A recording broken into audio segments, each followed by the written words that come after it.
Le soleil tapait impitoyablement sur le toit de la petite église en bois d'Oakland. L'air était immobile, imprégné d'une odeur de bois chauffé, de poussière et de vieux bancs usés par le temps.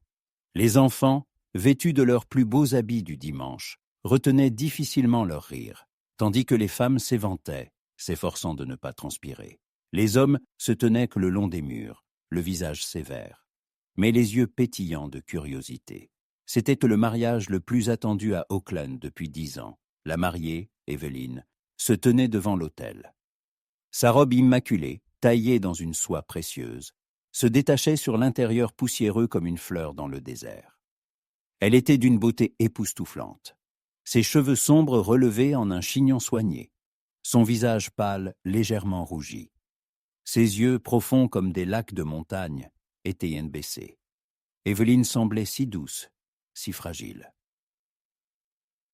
Le marié, M. John Harrison, se tenait à ses côtés.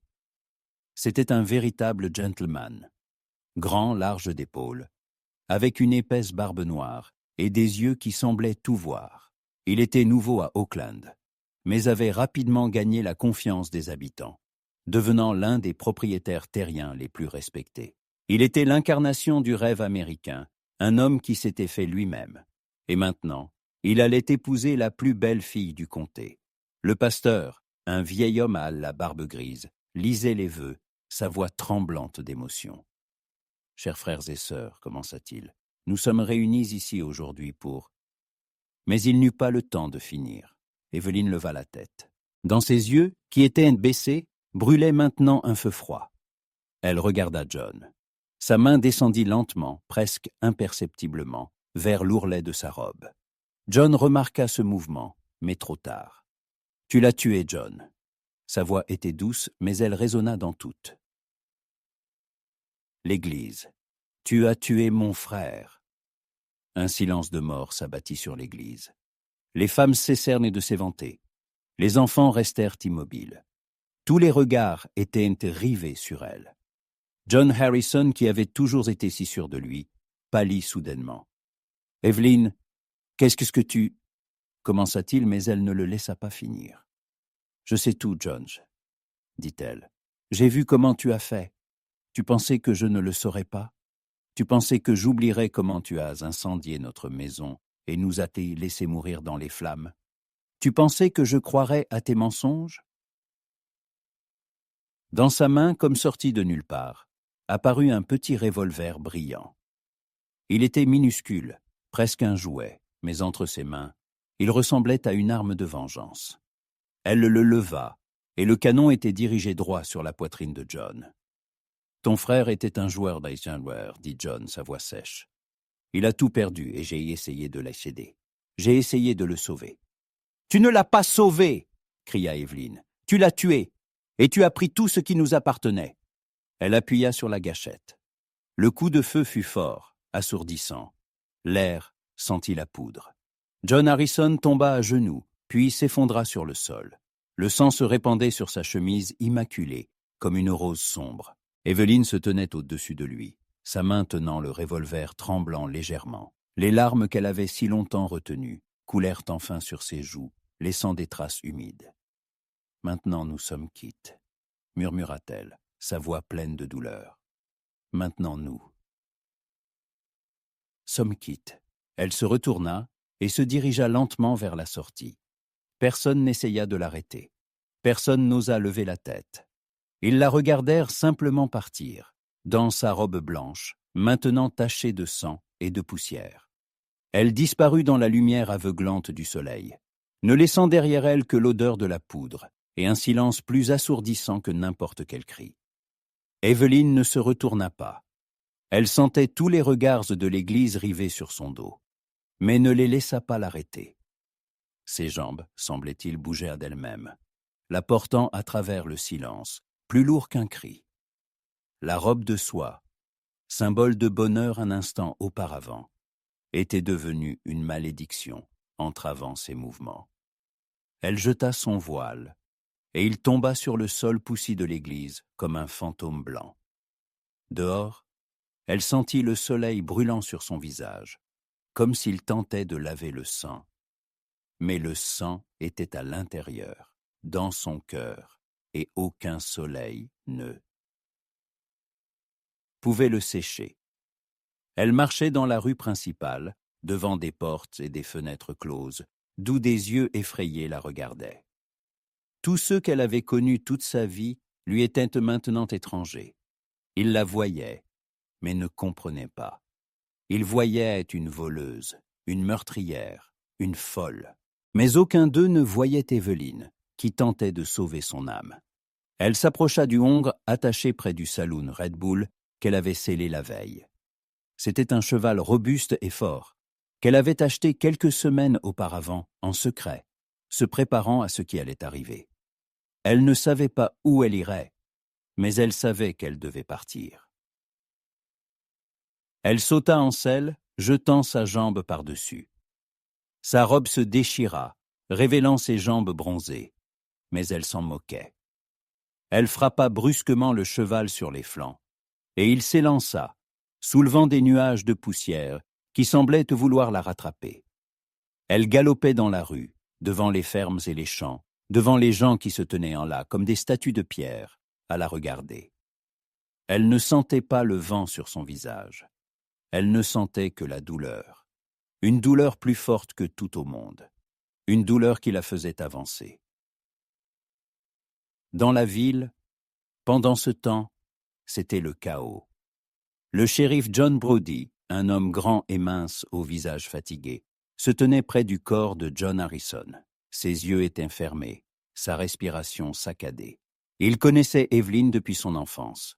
Il l'avait vue jouer dans les champs avec son frère, l'avait vue se transformer en une belle jeune femme. Il l'avait vue se réjouir lorsque Harrison lui avait fait sa demande.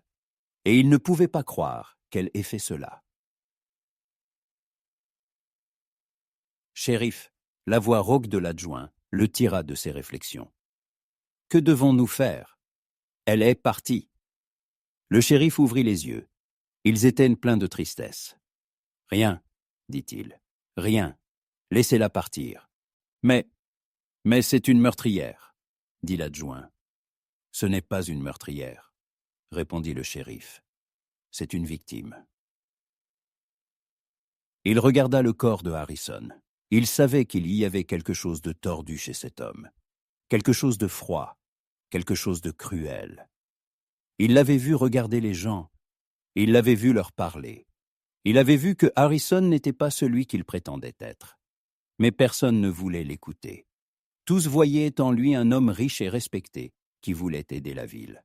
« Trouve Sam, dit-il à l'adjoint, et dis-lui de me préparer un cheval. »« Shérif, tu vas la poursuivre » demanda l'adjoint. « Je ne veux pas l'attraper, » dit le shérif. « Je veux la trouver, et je veux savoir ce qui s'est réellement passé. » Il sortit de l'église. Le soleil déclinait déjà. Il monta sur son vieux cheval fidèle et suivit la même route qu'Évelyne. La poussière qu'elle avait laissée n'était pas encore retombée, et il avançait sur sa trace. Il savait qu'elle était de loin, mais il était sûr de la trouver. Il savait qu'il y avait de la vérité dans ses paroles, et il voulait l'entendre. Pendant ce temps, Évelyne galopait à travers la prairie, ses cheveux flottant au vent. Elle ne savait pas où elle allait. Peu lui importait. Elle voulait juste fuir. Fuir la douleur, les souvenirs, elle-même. Mais les souvenirs la poursuivaient. Elle voyait son frère, son sourire, son rire. Elle le voyait jouer à cache-cache avec elle.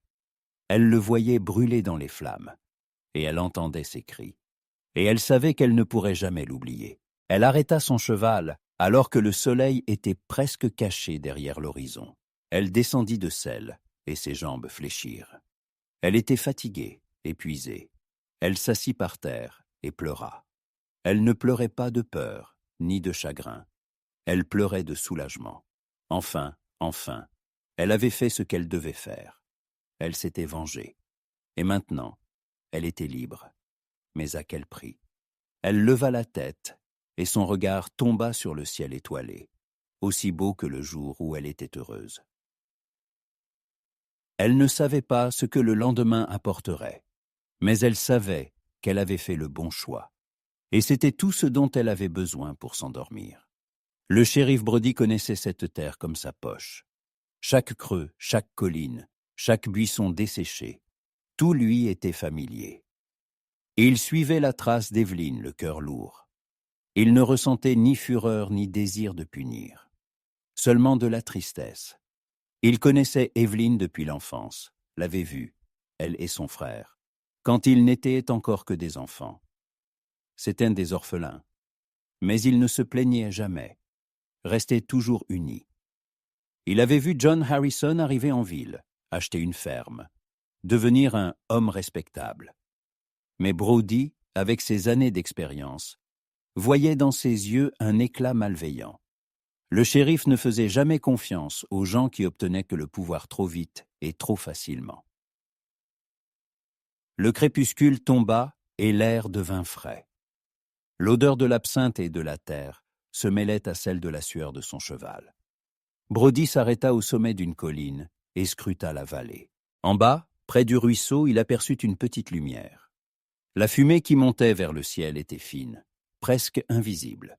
Mais elle y était là. C'était sa trace. Le shérif descendit de cheval, ajusta son vieux revolver usé et descendit prudemment, menant son cheval.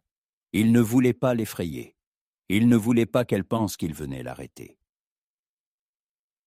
Evelyn était assise près du feu, les genoux serrés contre sa poitrine. La flamme éclairait son visage, et Brody vit qu'il n'y avait plus ce feu froid qu'il avait vu à l'église. Maintenant, il était fatigué, pâle et plein de désespoir. Elle regardait le feu, et il semblait qu'elle ne remarquait rien autour d'elle. Elle était complètement plongée dans ses pensées, dans ses souvenirs. « Bonjour, Evelyn », dit doucement le shérif. Elle sursauta, sa main se porta instinctivement à son petit revolver. Mais voyant le shérif, elle s'arrêta. « Je ne suis pas venu pour vous arrêter », dit Brody, s'approchant lentement d'elle. « Je veux juste parler. » Evelyn resta silencieuse. Elle le regardait, et dans ses yeux, il y avait un mélange de peur et de méfiance. « Pourquoi ?» demanda-t-elle enfin, sa voix faible comme le bruissement des feuilles sèches. « Pourquoi êtes-vous venu ?»« Je sais ce que vous avez fait, » dit le shérif, s'asseyant en face d'elle près du feu. « Et je sais que vous n'êtes pas une meurtrière. Racontez-moi, Evelyn, racontez-moi tout ce qui s'est passé. » Elle hésita. Elle regarda son visage honnête et épuisé, ses yeux fatigués. Elle vit en lui non pas un shérif, mais un vieil ami qui avait toujours été bon avec elle. Elle comprit qu'elle pouvait lui faire confiance, et elle commença à parler. Elle lui raconta l'histoire de son frère, jeune et naïf, et comment Harrison, tel un serpent venimeux, s'était immiscé dans sa confiance. Elle raconta comment John avait convaincu son frère de miser leur ferme, comment John avait triché, et ils avaient tout perdu. Elle raconta comment Harrison avait proposé à son frère de l'aider, et celui-ci, rempli de honte et de désespoir, avait accepté son marché. Il a dit que nous devions lui céder les droits sur notre terre. Racontait Evelyn, sa voix tremblante de colère. Il a dit qu'il nous aiderait à obtenir de l'argent, puis nous pourrions récupérer la terre. Mais c'était un piège. Elle fit une pause, inspira profondément et continua. Il a incendié notre maison, shérif. Il l'a brûlée jusqu'aux fondations pendant que nous étions à l'intérieur. Il pensait que nous mourions dans les flammes. Il pensait que personne ne saurait ce qu'il avait fait. Mais mon frère m'a tiré dehors. Il m'a tiré dehors, shérif, puis il est retourné sauver nos documents. Il est mort. Il est mort dans l'incendie, en essayant de sauver ce que Harrison nous avait volé. Les larmes coulaient à nouveau sur ses joues. Brody resta silencieux, écoutant. Il ne pouvait pas croire que Harrison ait été aussi ignoble et cruel. Mais il ne doutait pas des paroles d'Evelyn. « J'ai survécu, » continua-t-elle, « et j'ai trouvé tous les documents que Harrison avait volés. J'ai trouvé tout ce qu'il fallait pour prouver son crime. Mais personne ne m'a cru. Personne ne voulait écouter une pauvre fille sale. Tous voyaient en lui un homme riche et respecté. J'ai compris que je n'avais pas d'autre choix. » Brody hocha la tête. ses yeux pleins de compassion. « Vous avez fait ce que vous deviez faire, dit-il. Vous avez fait ce que vous deviez faire. Et maintenant ?» demanda Evelyn, sa voix faible. « Vous allez m'arrêter ?»« Non, » dit le shérif. « Je ne vous arrêterai pas. Nous trouverons les preuves, Evelyn. Nous les trouverons. Et nous montrerons à tous qui était cet homme. Nous les forcerons à croire. » Evelyn le regarda. Dans ses yeux, il n'y avait pas de pitié, seulement de la détermination. Elle sentit qu'elle n'était pas seule, qu'elle avait un allié qui croyait en elle. Et elle comprit que sa vengeance n'était pas encore terminée. Ils restèrent assis près du feu, regardant le ciel étoilé, et planifièrent leur avenir. Elle savait qu'ils chercheraient, et elle savait qu'ils trouveraient. Le shérif Brody et Evelyn rentrèrent à Oakland sous le couvert de la nuit. La ville dormait, enveloppée d'un silence de mort. Les échos de la journée, remplis de chocs et d'horreur, flottaient encore dans l'air, mais sous les étoiles, tout semblait fantomatique et irréel. Leurs chevaux avançaient lentement, leurs sabots résonnant sourdement sur le chemin poussiéreux. Le shérif arrêta son cheval à la périphérie de la ville, sur la rue principale, et descendit de selle. « Nous devons aller à son ranch, » dit-il doucement.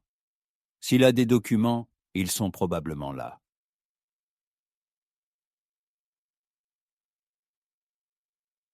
Evelyn hocha la tête. Elle sentait quelque chose de nouveau s'éveiller en elle. Non pas de la peur, mais une froide détermination. Elle n'était plus la mariée, une mariée impuissante. Elle était maintenant une vengeresse, et elle avait un but. Le ranch de Harrison était sinistre dans l'obscurité. La haute clôture semblait construite non pas pour protéger le bétail, mais pour enfermer quelqu'un. Aucune lumière ne brillait dans la maison. Elle se tenait comme une ombre noire sur le fond du ciel étoilé. Le shérif et Evelyn, laissant les chevaux dans un petit bois, s'approchèrent prudemment de la maison. La porte était entr'ouverte, et Brody, sortant son revolver, la poussa. À l'intérieur, il faisait sombre et étouffant. L'odeur de whisky cher et de cigares, qui avait autrefois flotté dans l'air, se mêlait maintenant à celle de la poussière et de la décrépitude. La lumière de la lune, filtrant à travers les fenêtres, projetait de longues ombres dansantes. Chaque grincement de plancher semblait un cri. « Séparons-nous, » murmura le shérif. « Je chercherai dans le bureau, et toi dans la chambre. Et sois prudente. » Evelyn hocha la tête. Elle sentait son cœur battre la chamade. Elle monta les escaliers, ses jambes étaient de cotonneuses. Mais elle continua d'avancer. Elle entra dans la chambre. La pièce était spacieuse, avec un grand lit et des tableaux chers mais de mauvais goût sur les murs. Elle commença sa recherche. Elle vérifiait tous les tiroirs, toutes les étagères, tous les coins, mais elle ne trouvait rien. Soudain, son regard tomba sur un vieux coffre, posé dans un coin de la pièce. Il était couvert d'une épaisse couche de poussière, comme si Harrison ne l'avait jamais utilisé. Evelyn s'agenouilla et l'ouvrit. À l'intérieur, sous un tas de vieux vêtements, elle trouva une boîte en fer. Elle était verrouillée. Elle essaya de l'ouvrir, mais sans succès. À ce moment, elle entendit des pas lourds, lents, qui montaient l'escalier. Elle comprit que ce n'était pas le shérif. Elle cacha rapidement la boîte sous les vêtements et fit semblant de chercher simplement quelque chose parmi les vieilles affaires. Un homme entra dans la pièce, grand et sévère. Elle l'avait déjà vu, c'était l'un des ouvriers du ranch de Harrison. Il avait l'air en colère et dangereux. « Que fais-tu ici, gamine ?» Sa voix était rauque et pleine de méchanceté. « Tu ne devrais pas être là. »« Je cherche mes affaires, » murmura Evelyn. « Tu mens. » Il s'approcha d'elle. « Tu cherches ce qui appartenait à Harrison, ce qu'il a caché. »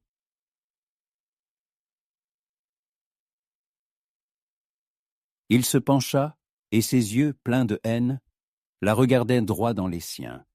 Elle sentit son cœur se serrer, mais elle ne céda pas. Elle savait qu'elle devait tenir bon. « Je ne sais rien, » dit-elle. « Je ne te crois pas. » Il tendit la main et la saisit par le col.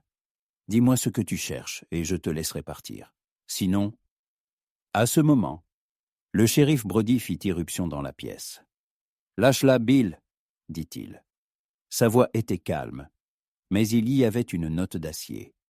Bill lâcha Evelyn et se tourna vers le shérif. « Je ne sais pas de quoi tu parles, shérif, » dit-il. « Tu sais, » dit Brody, « tu sais que Harrison était un bandit, et tu sais qu'il avait des documents. Tu es là pour les trouver. » Bill sortit son couteau. « Tu ne pourras pas m'arrêter, vieil homme, » dit-il. Mais le shérif fut plus rapide. Sa main, comme un éclair, dégaina son revolver. « Lâche ton couteau, Bill, » dit-il. « Sinon, je te descends. » Bill regarda le canon du revolver, qui était dirigé droit sur sa poitrine, et ses yeux, pleins de fureur, s'éteignirent. Il laissa tomber son couteau. « Maintenant, va-t'en, » dit le shérif, « et ne reviens plus jamais. » Bill, plein de colère, quitta la pièce et s'éloigna au galop, les laissant seuls. Evelyn et le shérif Brody se regardèrent. « Tu as trouvé quelque chose ?» demanda le shérif. Evelyn hocha la tête. Elle sortit la boîte en fer des vieux vêtements. Le shérif la prit et, utilisant son couteau, força la serrure. À l'intérieur se trouvaient des documents, de vieux papiers, des titres de propriété, des lettres et, surtout, des faux billets à ordre que Harrison utilisait pour déposséder les pauvres fermiers. Tout ce qu'ils cherchaient était là. « Nous les avons trouvés, » murmura Evelyn. « Oui, » dit le shérif. « Nous les avons trouvés. Maintenant, nous pouvons prouver qui il était. » Ils quittèrent la maison, la laissant dans l'obscurité, et partirent, ne laissant derrière eux que des nuages de poussière qui s'élevaient sous la lumière de la lune. Ils savaient qu'ils n'avaient fait que le premier pas, mais ils savaient que maintenant ils n'étaient plus seuls.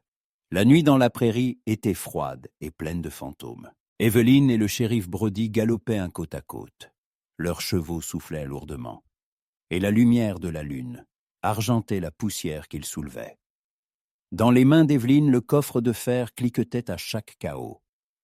Il était plein de preuves, mais aussi lourd qu'une malédiction. Elle sentait son poids, et il lui semblait qu'elle portait le fardeau non seulement de sa vengeance, mais aussi de toute l'injustice du monde. Le shérif, assis sur son vieux cheval fidèle, semblait fatigué, mais ses yeux étaient vifs comme ceux d'un faucon. Il se retournait constamment, écoutant chaque son qui venait de l'obscurité. Il savait qu'il n'était pas seul. « Ils arrivent, » dit-il, sa voix douce comme le bruissement de l'herbe.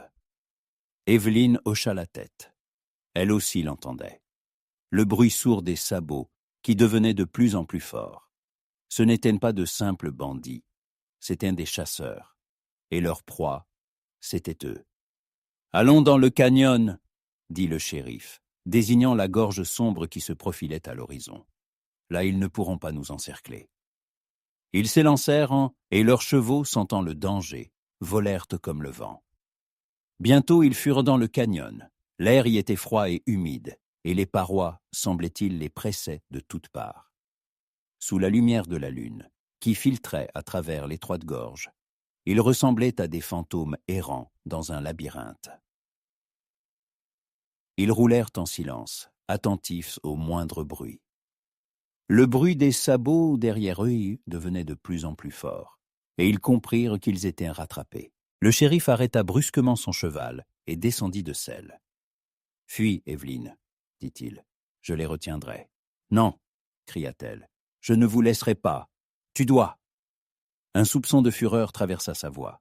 « Les documents, ils doivent être livrés en ville. » Elle le regarda, son visage déterminé, ses yeux fatigués. Elle comprit qu'il disait la vérité. Elle comprit qu'elle devait le faire. Elle hocha la tête, et une larme coula sur sa joue. Elle l'embrassa rapidement sur la joue, puis s'élança, le laissant seul dans l'obscurité.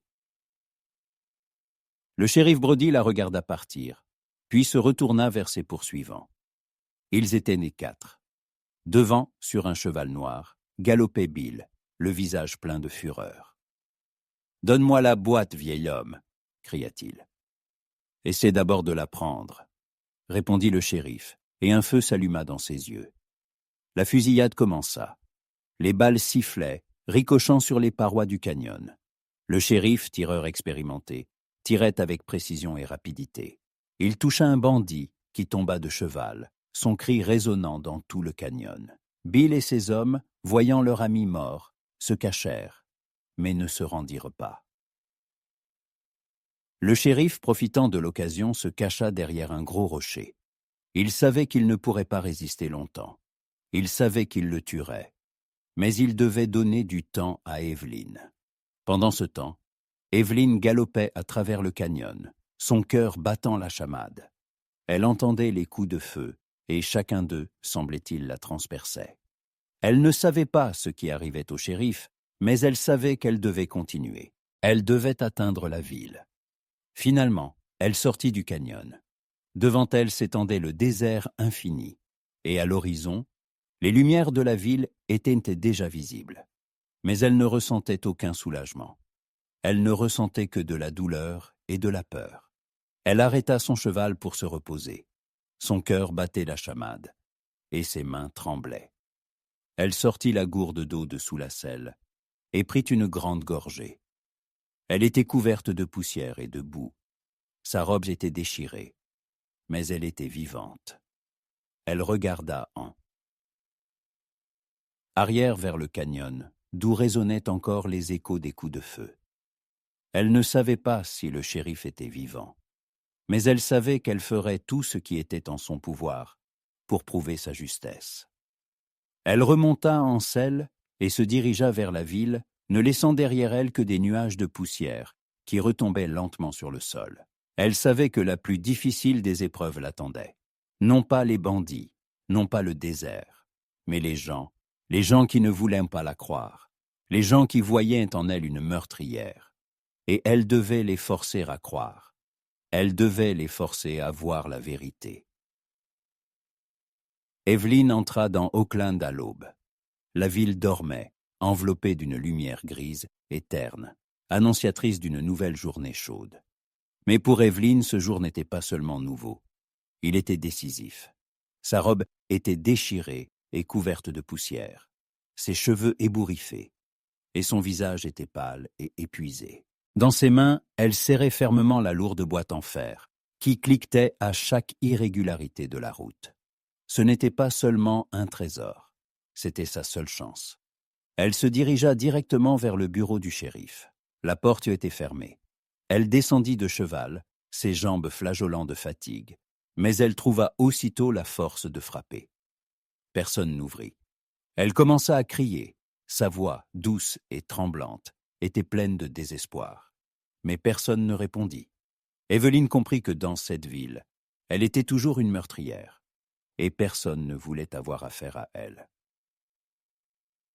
Elle se retourna, les yeux pleins de larmes. Elle ne savait pas quoi faire.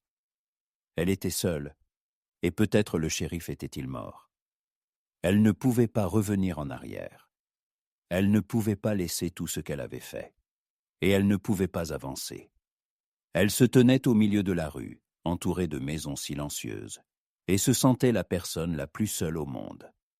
À ce moment, du saloon Red Bull sortit un homme.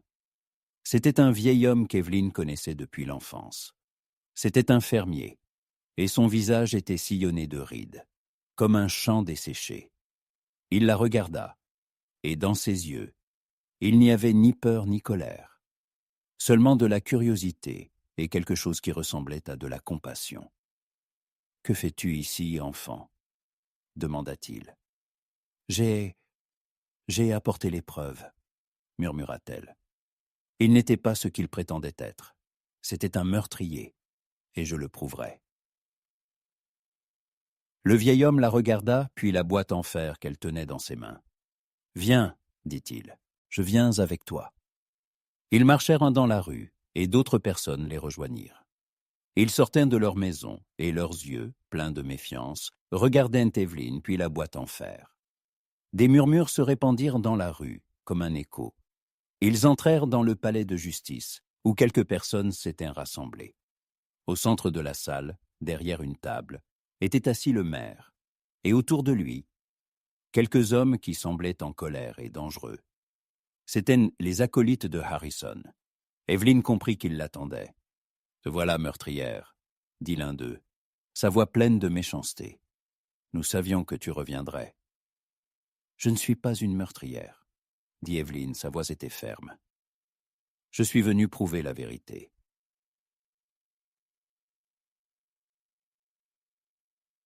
Elle posa la boîte sur la table et l'ouvrit. Elle sortit les documents, un par un, et commença à les lire. Elle lut des billets à ordre falsifiés, des signatures contrefaites. Comment Harrison avait trompé et ruiné les gens qui lui faisaient confiance. Elle parla de son frère, de sa mort dans l'incendie, en essayant de sauver leur terre. Et elle parla de ce qu'elle avait fait. Elle finit de parler et resta immobile, regardant les gens. Leurs visages hésitants et pleins de choc et d'incrédulité. Ils regardaient ça les documents qu'elle avait apportés, puis elle, et leurs yeux, pleins de doutes, commençaient lentement, très lentement, à s'éclaircir. À ce moment, alors que tout s'était figé, le shérif Brody entra dans la salle. Il était blessé, son bras était bandé, et son visage était pâle et épuisé. Mais ses yeux étaient pleins de détermination. « J'ai trouvé ça au ranch de Harrison », dit-il, sa voix était douce, mais elle résonna dans toute la salle. Il posa sur la table une vieille feuille de papier jauni. C'était un acte de propriété foncière qui appartenait à son frère, avec la fausse signature de Harrison. Ce document était le dernier dont elle avait besoin. C'était une preuve irréfutable.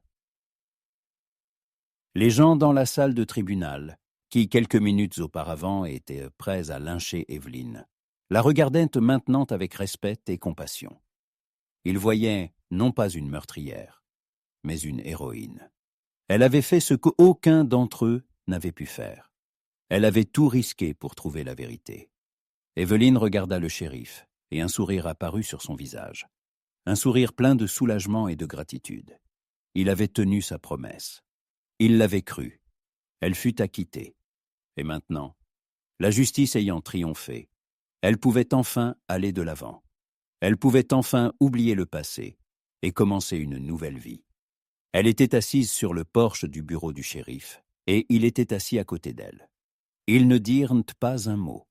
Ils regardaient simplement le soleil couchant qui éclairait leur visage. Ils avaient tout traversé ensemble, et ils savaient que maintenant, ils n'étaient plus seuls. Evelyn comprit que la vengeance lui avait apporté non seulement la paix, mais aussi quelque chose de beaucoup plus précieux, un homme qui avait cru en elle.